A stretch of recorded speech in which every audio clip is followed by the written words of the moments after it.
Good morning, welcome to CATEX-TV. My name is Frank Fortunato. This is a live broadcast from Princeton, New Jersey.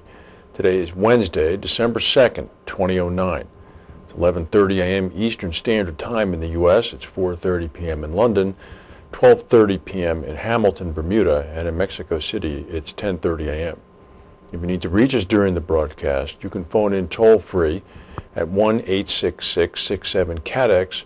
Overseas, our AOL instant mail address is CATEX-TV.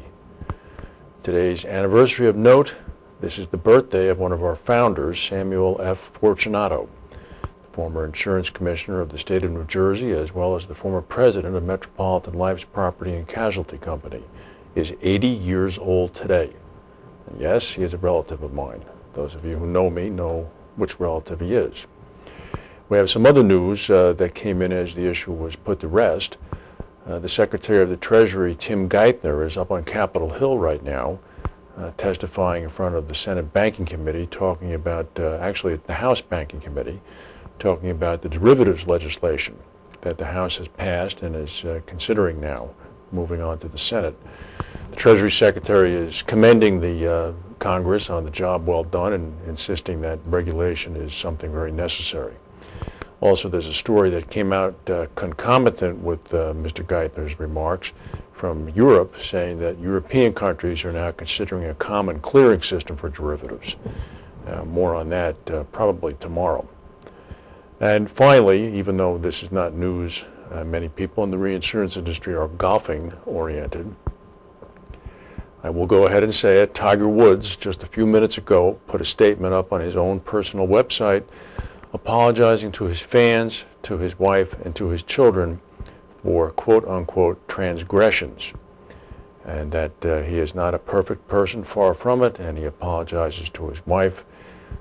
This announcement came after reports were circulating in the American media this morning that tapes of cell phone calls existed between Mr. Woods and a woman that he was supposedly having an affair with. So, now we've got that out of the way, we can move to more important news. And the more important news is the news in the American economy. Automatic data processing, the big payroll company, came out with some job news this morning. The American economy eliminated only 169,000 jobs during the month of November. That's the fewest jobs lost in a month since July of 2008. The private sector has dropped jobs now for 22 months in a row. In October, 195,000 jobs were lost, so November was 166,000. Job losses peaked at 736,000 jobs back in March, but they've dropped every month since then. ADP said, although overall economic activity is stabilizing, employment usually trails behind, so it's likely to decline for at least a few more months. Total private sector employment stood at about 108 million. Before the recession began, it was about 115.5 million. Stock market's down about 12 points right now. Other news, this came out yesterday afternoon, it was a bit of a bombshell. The chief executive of General Motors resigned just 8 months after he took the job. The company's board of directors said yesterday afternoon that it had dismissed Fritz Henderson because it wants to chart a new course. GM, of course, is trying to recover from bankruptcy. Henderson took the job 8 months ago after his predecessor, Rick Wagoner, was forced out by the Obama administration. News of the resignation came just a minute or two after the end of a GM board meeting, which had been scheduled to discuss the fate of GM's Swedish car brand Saab. White House said it was not involved at all in the decision to replace Henderson. Henderson was replaced by Edward Whiteacre, who was the General Motors chairman. He's going to institute an international search immediately for a new president and CEO. Whiteacre said, Fritz has done a remarkable job in leading the company through an unprecedented period of challenge and change. But then, of course, they fired him. 2 weeks ago, GM said it has suffered a net loss of about $1.15 billion in the period since emerging from bankruptcy in July, and that it is making progress toward reviving fortunes despite a prediction of more losses in the coming months. This all goes on while Ford is actually making money. Whiteacre is a former AT&T chairman and CEO. He was installed as chairman of the new board mainly by the U.S. government. Here's the news from today's Royal Gazette down in Hamilton. The Bermuda government has suffered a $100 million shortfall in its finances in the last fiscal year after underestimating how much it would spend and overestimating how much it would raise. Bermudian civil servants are now being told to cut spending by 20% and reduce travel and overtime to a bare minimum. They've also been informed that 500 civil service vacancies will not be filled while Bermuda continues to reel from the economic crisis. Yesterday, the Bermudan government revealed that total government expenditures was about $1.2 billion US, 77 million more than they had estimated. The revenues came in at only $953 million, which was 32 million less than estimated. So that comes to about $100 million. The government estimates now that it's going to have to go borrow $111 million.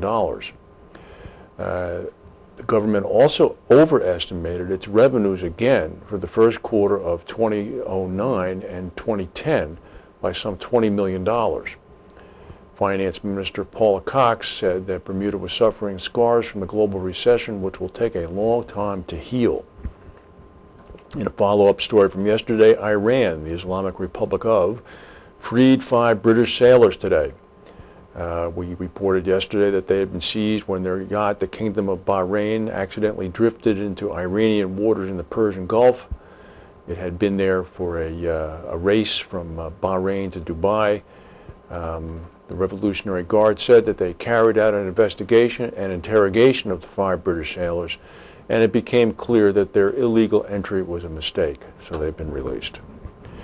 There was a fairly good-sized earthquake in the Australian area in Vanuatu. You can see it off on the right here. This is a 5.7, and we also note a little bit to the west of New Guinea in Indonesia. Actually, that's the southern Philippines. There were 2 earthquakes. They were about 4.5s. The Vanuatu earthquake was this morning, struck at 6:42 a.m. local time. It was about 60 miles northwest of the capital of Port Vila. No tsunami warning has been issued. Now go to a word from our sponsors and come back with the rest of the news. Every day, the world wakes up and goes to work, pursuing the unique opportunities that lead the global economy forward. The complexity and close connectivity of today's global marketplace is a true modern miracle that can create unparalleled success.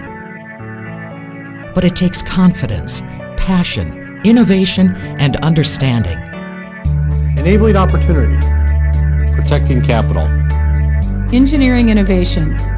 Investing in your future. Ensuring continuity. Finding the right balance. It takes Aon.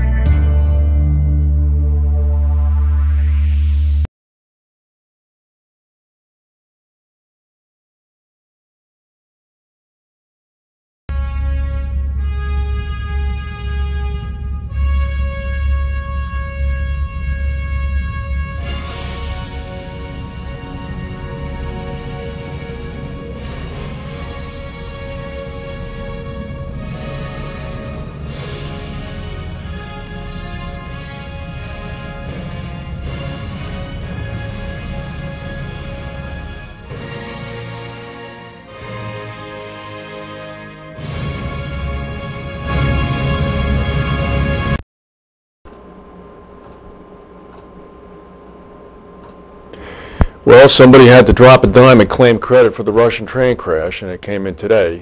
If you're President Medvedev, you're scratching your head a little bit at this one. Islamic separatists have now claimed responsibility for the bombing of the Russian express train that killed 26 people. A statement was posted on a Chechen website called CATEX-TV.com. Kavkaz Center said that it received the statement from the Caucasian Mujahideen, claiming that the attack was conducted on the orders of Russia's most wanted rebel leader. Here's the statement. We declare that this operation was prepared and carried out pursuant to the order of the Emir of the Caucasus Emirate Doka Umarov. Umarov is the self-proclaimed leader of the Caucasus Emirate, a separatist group that seeks to free the